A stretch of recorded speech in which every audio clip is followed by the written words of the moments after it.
ዛሬ በጣሊያን ወረራ ወቅት የተሰራው ማንም ሰው ሳይገባበት ተዘግቶ ለመቶ ዓመታት የቆየውን ዋሻ በእንጦጦ ተራራ ላይ የሚገኘው መጨረሻው የት እንደሆነ ያልታወቀውን የምጽላል ዋሻ እና ሌሎችንም በከተማችን አዲስ አበባ የሚገኙ አስገራሚ፣ አስደናቂ እንዲሁም ሚስጥራዊ የሆኑ ዋሻዎችን እንመለከታለን። እንጦጦ ላይ ዋሻ እንዳለ ስንቶቻችሁ ታውቃላችሁ? አሁን የምንገኘው ራጉኤል ቤተክርስቲያን አካባቢ ነው። እናም የምናየው ዋሻ ከራጉኤል ቤተክርስቲያን 200 ሜትር ርቀት ላይ ነው የሚገኘው። የሚገርመው ይህ ዋሻ በማንም ይዞታ ስር አይደለም። ወደ ቦታውም ስንደርስ ዋሻው በር ላይ ከተንጠለጠለ አንድ ወረቀት ውጪ ምንም ነገር አላገኘንም። በጣሊያን ወረራ ወቅት የጣሊያን ወታደሮች በዚህ አካባቢ ካምፕ ሰርተው ስለነበር የራጉኤል ቤተክርስቲያን ላይ ልዩ ልዩ ጥፋቶችን ያደርሱ ነበር። እንደውም መቃብር ቤቶችን ሳይቀር እያፈረሱ እንጨት ይወስዱ እንደነበረ በወረቀቱ ላይ ተቀምጧል። በጊዜው የደብሩ አስተዳዳሪ የነበሩት መልአከ ኃይል ተላ ወልደ ጻድቅ ንዋያተ ቅድሳቶችን ለመደበቅና ቤተክርስቲያኗን ከጥፋት ለመጠበቅ ነው ይህንን ዋሻ ያስፈለፈሉት። ዋሻውም በእሳቸው ስም ተሰይሟል። ወረቀቱ የሚገልጸው ይህንኑ ነው። አሁን ደግሞ ውስጥ ያሉትን ነገሮች ገብተን እናያለን። ካሜራማን እስኪ ቢምቢዎቹን አሳያችሁ። በስማ እንግዲህ እንደምታዩት ቢምቢዎቹ አላስገባ ብለውናል። ነፍሳቶቹ ምንም ሊያስጠጉን አልቻሉም ነበር። ዋሻው ከረጅም ጊዜ የእድሜ ብዛት የተነሳ እንደምታዩት ማንም ገብቶበት ስለማያውቅ ቢምቢዎቹ አላስጠጋ ብለውናል። አይኔን ራሱ መግለጥ አቅቶኛልና ከዚህ ጋር ሆነን እስኪ ለማየት እንሞክራለን። እና እንደምታዩት እዛ ጋር እንደ መደርደሪያ የሚመስል ነገር አለ እና ይህ ነገር ንዋያተ ቅድሳቱን ለማስቀመጫነት እንደ መደርደሪያ የሚጠቀሙበት ነገር ይመስለኛል። በተጨማሪም ዋሻው በማንም ጥበቃ እየተደረገለት ስላልሆነ የመፈራረስ ምልክት ይታይበታል። በመንገዳችንም ላይ ስንመጣ የጠፉና የፈራረሱ ዋሻ የሚመስሉ ነገሮችን ተመልክተናል። እዚህ ጋር እንደምትመለከቱት በድንጋይ የተሰራ መቀመጫ አለ። ወንበር ነገር ነው የምትመስለው። እስኪ እንሞክራለን። ግን አታቧራው ግርማ ሞገስ ግን አላጣቃል። ለማንኛውም ቀጣይ ወደምናየው ዋሻ እንለፍ። እነዚህ 3 ዋሻዎች ሰራራቁ በተከታታይ ስለሚገኙ በአንድ ላይ እናያቸዋለን። ዋሻዎቹን ለማግኘት ብዙ ለፍተናል። የአካባቢው ነዋሪዎች ራሱ ስለ ዋሻዎቹ ምንም የሚያውቁት ነገር የለም። አባ እዚህ ሰፈር ዋሻ ምኑ ጋር ያለው አላውቅም። እናም ዋሻዎቹ የተሰሩት በጣሊያን ወረራ ወቅት ነው። ይህ የመጀመሪያው የምታዩት ዋሻ አለሙ አዋሽ ዋሻ ይባላል። አለሙ አዋሽ የተባሉ ግለሰብ ነው ይህንን ዋሻ የፈለፈሉት። የጣሊያን ጦር የአየር ድብደባ በሚያደርግበት ወቅት ዋሻውን እንደ መደበቂያና እንደ መኖሪያ ይጠቀሙበት ነበር። በመቀጠል የምናገኘው ዋሻ ምጽላል ዋሻ በመባል ይታወቃል። ይህንን ዋሻ የፈለፈሉት አቶ ምጽላል የሚባሉ ግለሰብ ናቸው። በተመሳሳይ መልኩ ልክ እንደዛኛው ዋሻ በወረራው ወቅት ከነበረው የአየር ድብደባ ለመደበቅና ቅርሶችን ለመሸሸግ ይጠቀሙበት የነበረ ዋሻ ነው። እናም ይህ ዋሻ ምን ያህል ርዝመት እንዳለውና መዳረሻው ምን ያክል ርቀት እንደሆነ እስካሁን አልታወቀም። እኛም ይህንን ለማረጋገጥ ወደ ዋሻው ውስጥ ለመግባት ሞክረናል። ጥቂት ከተጓዝን በኋላ ዋሻው እየሰፋ መጣ። እንግዲህ እንደምታዩት በጣም ነው የሚያስፈራው። ወደ ውስጥ መግባት ጀምረናል። እስኪ ያለውን ነገር ደግሞ እየገባን ነው።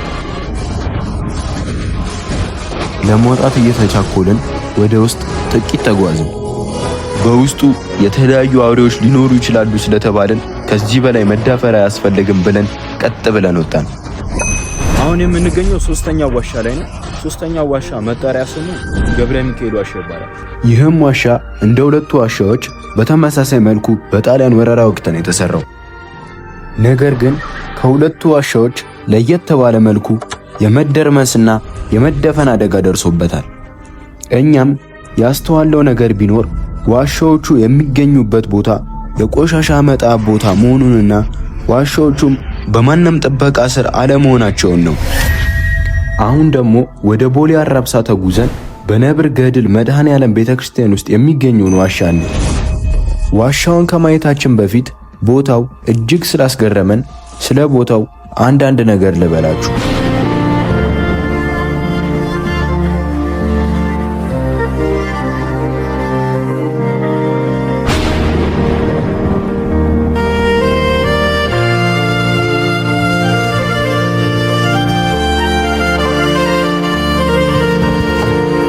ቦታው የእውነት ግን ይሄ አዲስ አበባ ውስጥ ነው የሚያስብል እጅግ የሚያምር ሰላምን የሚሰጥ ጸጥ ያለ ስፍራ ነው።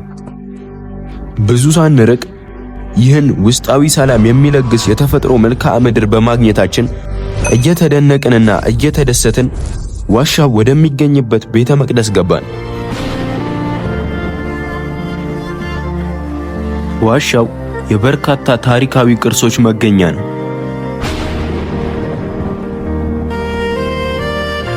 አባቶቻችን ከተለያየ ቦታ ነው መተው እዚህ የነበሩበት የሚባል በግራኝ ዘመን 40 ዓመት ቤተክርስቲያን ስትቃጠል መጻሕፍት ሁሉ ሲቃጠሉ ካህናት ሁሉ ሲገደሉ ሸሽተው መተው መነኮሳት አባቶቻችን ካህናት በዚህ ተደብቀው ዋሻ ፈልፍለው ለ40 ዘመናት ተደብቀውበት የነበሩ ስብሐተ እግዚአብሔር ሲያደርሱበት የነበረ ቦታ ነው። ስለዚህ ግን ከዛ ወዲህ ግን እኛ ከመጣነ ስንመለከተው ደግሞ በጣም ቅድስና ያለው ቦታ ልዩ ልዩ ታምራት ያለው ቦታ ነው። ስለዚህ ብዙ ነው አሁን በአይነ ስጋ የማይታይ እዚህ ውስጥ ያልሆነ ማለት በውጭ ያላል ማለት ትልቅ ዋሻ አለ በዚህ ደብሩ ላይ ማለት ነው። በዛ ገብተህ አንድ መስኮት አለው እንጂ ሌላው ውስጡ በቃ አሸዋ የመሰለ ልማፈር ነው። ከዚህ በላይ ደግሞ ትልቅ ዋሻ እሱዲ አማላ ይሄ አምሳለ ሲሆን የሚባል ነብሮች ያሉበት ራሳቸው አሁንም ዛሬ ነብሮች አሉ ይገባ። ቅርሶቹ የተገኙበት ዋሻ ረጅምና ሰፊ እንደሆነ ተነግሮናል። ነገር ግን የበቁና የተፈቀደላቸው አባቶች ብቻ ናቸው ወደዚህኛው ዋሻ ውስጥ መግባት የሚችሉት። በደብሩ እየተሰሩ ያሉና መሰራት ያለባቸው በርካታ የልማት ስራዎች ስላሉ ደብሩን መደገፍ ለምትፈልጉ የባንክ አካውንት ከስር አስቀምጠናል። በመጨረሻም ለመቶ ዓመታት ማንም ሰው ሳይገባበት ተዘግቶ የቆየውን ዋሻ የምናይበት ሰዓት ደርሷል። ጊዶ ዋሻ ይባላል። የምንገኘው መካኒሳ አቦ ማዞሪያ አካባቢ ነው። እናም ይሄ ዋሻ ከሌሎቹ ዋሻዎች ለየት የሚያደርገው ነገር በራሳቸው በጣሊያኖች መሰራቱ ነው። እንግዲህ ይህንን ዋሻ የሰሩት ጣሊያኖች ናቸው። እንደ ምሽግነትና የጦር መሳሪያ ለማከማቸት ምናምን ይጠቀሙበት ነበረ። በዚሁ አካባቢ ሌሎች ይህንን የሚመስሉ ዋሻዎች ይገኙ ነበር። ነገር ግን በመደፈናቸውና በመፈራረሳቸው ድምጥማጣቸው ጠፍቷል። የዚህም ዋሻ መግቢያ በሩ ተደፍኗል። እናቴ የዚህ አካባቢ ተወላጅ ስለነበረች ዋሻው ክፍት በነበረ ሰዓት ምን ይመስል እንደነበር እንጠይቃታለን። እኔ መልሽ ማን ስለ ጊዶ ዋሻ ቪዲዮ እየሰራው ነበርና እስኪ መታቂውን አንዳንድ ነገር እስኪ ድሮ ሳይደፈን ተማሪ ያለው ልጅ ያለው መካኒሳ ትምህርት ቤት በዛ ነበር የምንሄደው ከጓደኞቼ ጋር። እንኳን ትንንሽ ስለሆንን ብዙም ውስጥ ገብተን ርቀን አንሄድም። እንዲሁ ዋሻው በሩ አካባቢ ነው የምንገባው እንጂ ግን ትልልቆቹ ሲያወሩ ወደ ልደታ እንጦጦ የሚወስድ መንገድ አለው ይባላል። ከ100 እስከ 200 ሜትር ከሄድክ በኋላ ሲልድ የሆነ ነው የተዘጋ ነው በር አለው። ምን አይነት በር? በሩ እንግዲህ ድንጋይ ይሁን ብረት ይሁን እንጃ በጣም ትልቅ ጠንካራ ነው። ምንም መከፈት አይችልም። ዋሻው ውስጥ ገብተው ቢያንስ 100 ሜትር ከተጓዙ በኋላ እጅግ ግዙፍ የብረት በር እንደሚገኝ ሌሎች የአካባቢው ሰዎች ነግረውናል። ጣሊያኖች ከወረራው በኋላ ተሸንፈው ሲወጡ ይህንን ግዙፍ በር ዘግተውት ሄዱ። ከዛም በኋላ ይህንን በር ማንም መክፈት አልቻለም። ከዚህም በር ጀርባ ምን እንዳለ፣ ምን ትተው እንደሄዱ፣ ወዴት እንደሚወስድ የሚታወቅ ነገር የለም። እንግዲህ ከላይ ጎጆ ቤቱ የሚመስለው ነገር ላይ ወተናል። እዚህ ጋር አንድ ትልቅ ሰፊ ቀዳዳ አለ። ዋሻው በአጠቃላይ 2 ቀዳዳዎች አሉት። ይሄኛውን እንመለስበታለን፣ ያኛውን አይተን እንመለስ። የመጀመሪያው ቀዳዳ ይሄ ነው። እጅግ በጣም ጠባብ ነች። ውስጥ ያለውን ነገር ለማየት ያስቸግራል። በዚህ ቀዳዳ በጣም ጠባብ ነች። ምንም ሁለተኛው ቀዳዳ እና ሰፊው ጉድጓድ ይሄኛው ነው። ጠጋ ብለን እስኪ ያለውን ነገር ለማየት እንሞክራለን። እንግዲህ ከዚህ ጋር ሆኜ ለመረዳት እሞክራለሁ። ዋሻው እጅግ በጣም ሰፊና ጥልቅ ነው። እንዲሁም ደግሞ እጅግ በጣም ጨለማ ነው። ምንም ነገር አይታይም። ያለውን ነገር ማየት ይከብዳል። በመጨረሻም ይህንን ቪዲዮ ስንሰራ ስለታዘብነው ነገር ልንገራችሁ። ያው ያየነው ነገር በጣም ያሳዝናል። አይታችሁ ከሆነ የሀገራችን ትላልቅ ኮንተንት ክሬተሮች ማለትም ዩቲዩበሮች እነ እሸቱ እነ አቤል ብርሃኑ ምናምን ውጭ ሀገር ዲዝኒላንድ ሄደው ምናምን ቪዲዮ ሲሰሩ አይታችሁ የምታውቁ ከሆነ ነጮቹ የሌለን ነገር የምናባዊ ዓለም የሆነ ነገር በገሃድ አውርደው የአኒሜሽን ካራክተሮችን ምናምን እንደ ቱሪስት መስህብ እንደ ትልቅ እንትን ይጠቀሙበታል። ይገርማል። ፈረንጆቹ መጀመሪያ የፈጠራ ታሪክ አቀናብረው ሸጡልን። ከዛ የታሪኩን ባለቤቶች ፊትና ስም በልብስና በመሳቃ እያተሙ በእጅጉ ቸበቸቡልን። በኋላም ሲያዩት ነገሩ ያዋጣል መሰል ለምን ተረቱን እውነታ እናደርገውም ብለው ይኸው የካርቶኑን ገጸ ባህሪያት ሰው አድርገዋቸው አረፉ። እኛ ግን ያለንን ነገርንም በስነ ስርዓት መጠቀም አልቻለም። እንኳን ለቱሪስት መስህብ ልንጠቀም ለቀጣይ ትውልድ ጠብቆ የማስተላለፉ ነገር ራሱ አሳሳቢ ሆኗል።